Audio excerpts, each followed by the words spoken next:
जैसे हमारे यहाँ मणिपुर में डेमोक्रेसी थी, अभी आपने देखा होगा कि किस तरीके से अभी आईआईटी में एक छात्र आत्महत्या हुई है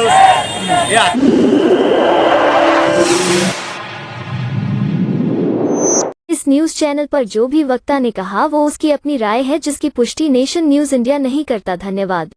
हत्या हुई है अभी हमें पता नहीं है, तो मदर ऑफ डेमोक्रेसी और जो भी बना रहे थे अमृत महोत्सव 9 साल बेमिसाल की, ये सच्चाई है कि आज पढ़ी लिखी लड़की, एक पीएचडी किए हुए लड़की को आज उन्हें बर्खास्त कर दिया। वो प्रिंसिपल जो उनसे कम योग्यता रखती हैं, नकली 35 लड़कों के साइन लेकर डॉक्टर ऋतु को सस्पेंड कर दिया गया। क्या ये जातिवाद का भेदभाव नहीं है तो क्या है ये है मदर ऑफ डेमोक्रेसी भारत के प्रधानमंत्री नरेंद्र मोदी जी की। यही है 9 साल बेमिसाल किस तरीके से आज हमारे देश में गैर संवैधानिक तरीके से भारत सरकार, मोदी सरकार कार्य कर रही है। आप संसद का उद्घाटन करते हैं और जिसका अधिकार है हमारे राष्ट्रपति महोदय का, उनको आप निमंत्रण नहीं देते, उनके द्वारा कोई कार्य नहीं करवाते। तो ये देश में बड़ी चिंता का आज एक सवाल है कि किस तरीके से हमारे देश में मदर ऑफ डेमोक्रेसी का प्रचार किया जाता है, लोकतंत्र के नाम पर बड़ी बड़ी बातें की जाती हैं। वास्तविकता क्या है आप लोगों के सामने है। कर्मचारी काम नहीं कर पा रहे, सरकारी कर्मचारी परेशान हैं। G20 को लेके देश को गुमराह कर रहे हैं। G20 आप देखिए, G20 के नाम पर क्या मोदी जी हैं तो महान है। अरे भाई, रूस के राष्ट्रपति ने भी मना कर दिया, चाइना ने मना कर दिया, हमारे एशियाई देश के राष्ट्रपतियों ने देश में आने से मना कर दिया। कहते थे विदेशों में डंका पिट रहा है, ये कैसा डंका है। हमारे देश में अमित शाह जी संसद भवन में कहा करते थे पाकिस्तान के मुद्दे पर जान दे देंगे, 370 पे जान दे देंगे। ठीक है, चाइना ने अभी नक्शा पेश किया है, हमारे देश की भूमि को अपनी भूमि बता रहा है। जान देने वाले नजर नहीं आ रहे। आपके आरएसएस के लोग जो कांग्रेस पार्टी की सरकार में कहते थे 10 सर कट गए, अगर सेना पे कुछ नहीं हो रहा लाओ हम अपनी आरएसएस भेज दें।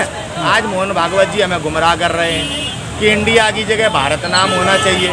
देखो कैसी फालतू बातें कर ये सच को छुपाना चाहते हैं, अपनी नाकामयाबियों को छुपाना चाहते हैं।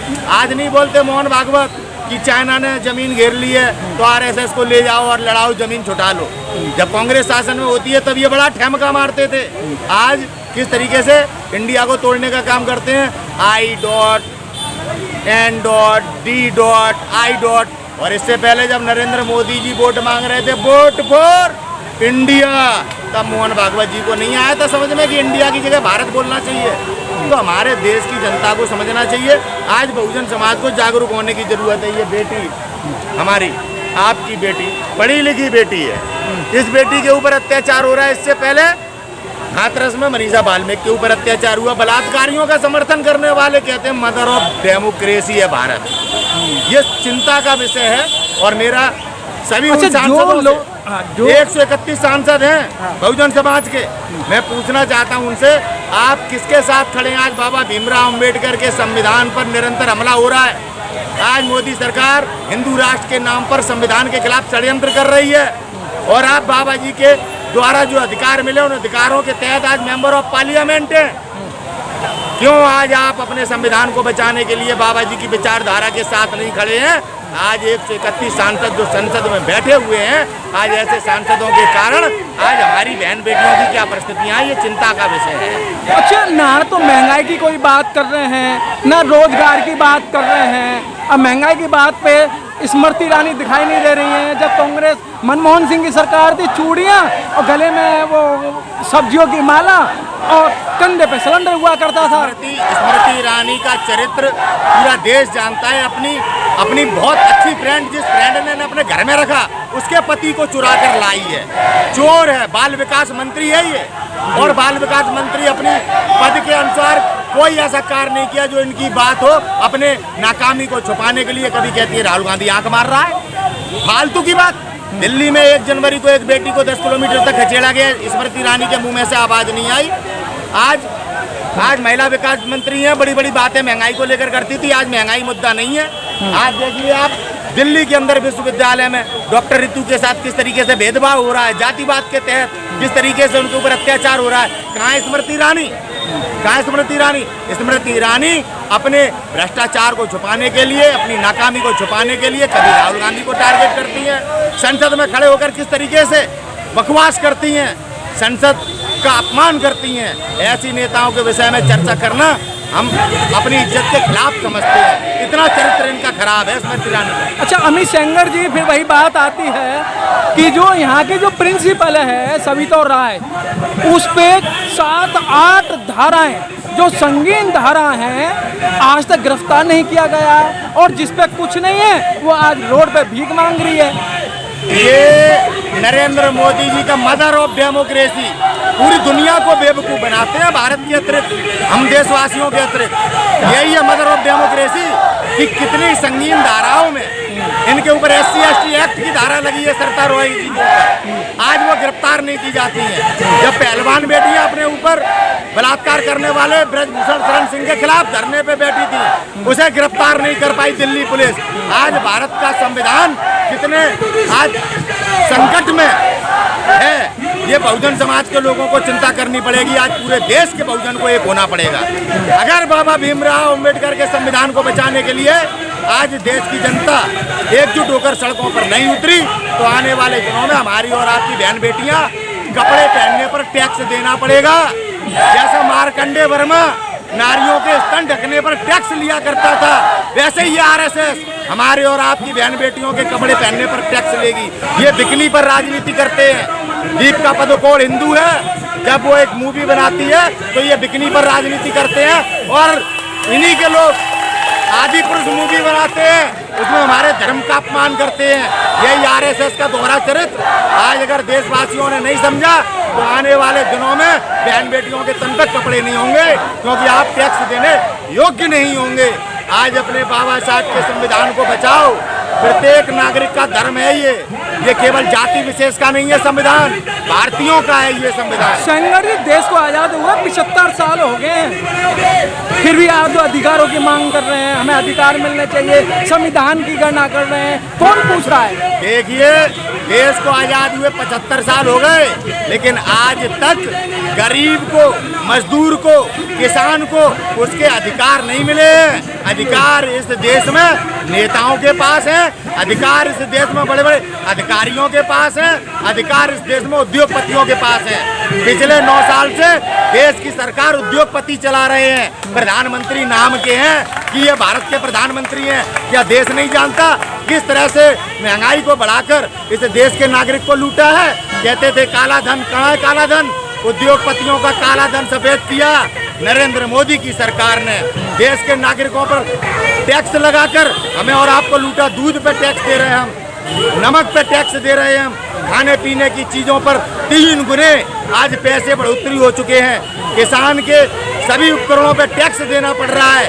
आप देखिए, किसान की जो कीटनाशक दवाएं हैं वो कितने बड़े पैमाने पर बढ़ा दी गई हैं, फसल का रेट कहाँ है? तो ये बातें हमको आपको समझनी पड़ेगी कि आज देश में आज़ादी उद्योगपतियों की है, नेताओं की है और अधिकारियों की है, गरीब की, आम नागरिक की आज आज़ादी नहीं है। नितिन सेंगर जी, गरीब आदमी ही वोट देता है, मालदार आदमी कभी वोट नहीं देता है। आपने देखा है ना, गरीब आदमी वोट देता है ना। ये जातिवाद का जहर, धर्म के नाम पर हमारे देश में मतदान होता है। अपनी जरूरत के आधार पर राष्ट्र हित में जातिवाद को एक तरफ रख के संविधान के प्रति निष्ठावान होकर अगर आप मतदान करेंगे तो देश में सच्ची सरकार बनेगी। क्या इस देश में आज़ाद भारत हुआ तो क्या पंडित जवाहरलाल नेहरू जी ने सरकार नहीं चलाई?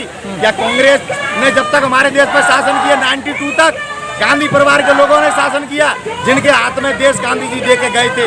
बताओ कब अधिकार नहीं मिले? RSS ने, मोदी सरकार ने हमारे अधिकार छीनने का काम किया। जो हमारी संवैधानिक पावर थी उन सब नियमों को खत्म कर दिया। SC/ST एक्ट को 19 नए प्रावधानों के साथ मजबूत किया था, वो छल था। आज SC/ST एक्ट में गिरफ्तारी नहीं होती है।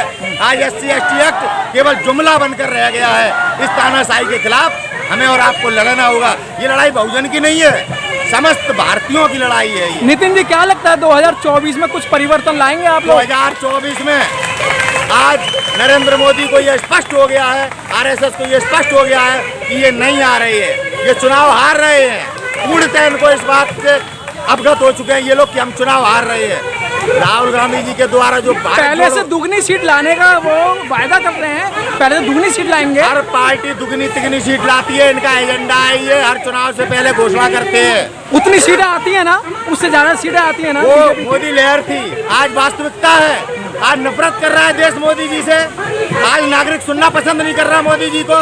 मन की बात सुनवाने के लिए सरकारी कर्मचारियों पर प्रेशर डाला जाता है।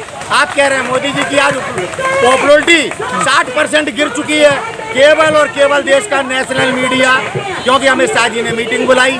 अरे भाई, इतने बड़े बड़े कांड हो रहे हैं देश में, महिलाओं को नग्न करके घुमाया जा रहा है। मीटिंग बुलानी चाहिए अधिकारियों की, मीटिंग बुलानी चाहिए, चाइना कब्जा कर रहा है सेना की, लेकिन वो बुलाते हैं मीडिया के ऑनर्स की मीटिंग, मीडिया की मीटिंग।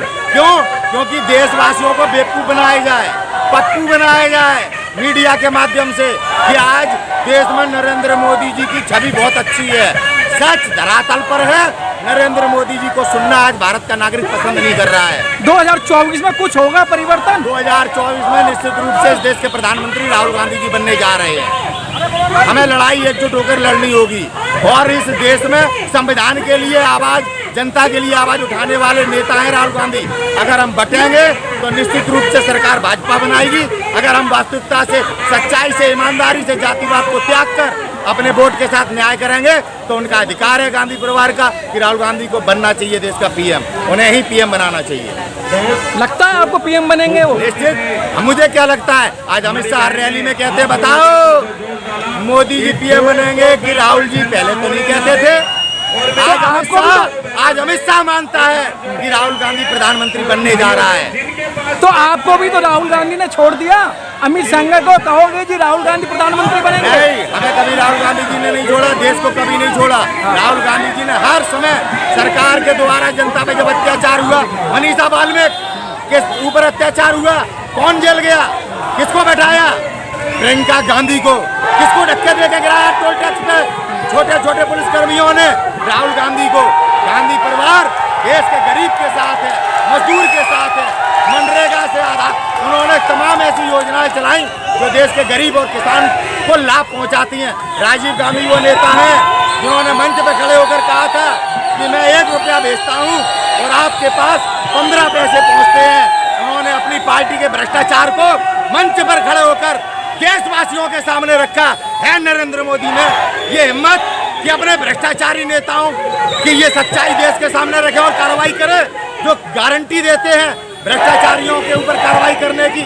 वो राजीव गांधी जैसा नेता है जो केवल ये मंच पर खड़े होकर कह सकता है अपनी पार्टी के भ्रष्टाचारियों के खिलाफ जनता के सामने बात रख सकते हैं। वो कांग्रेस में दम है और किसी में नहीं। ठीक है सर, बहुत बहुत धन्यवाद। Thank you.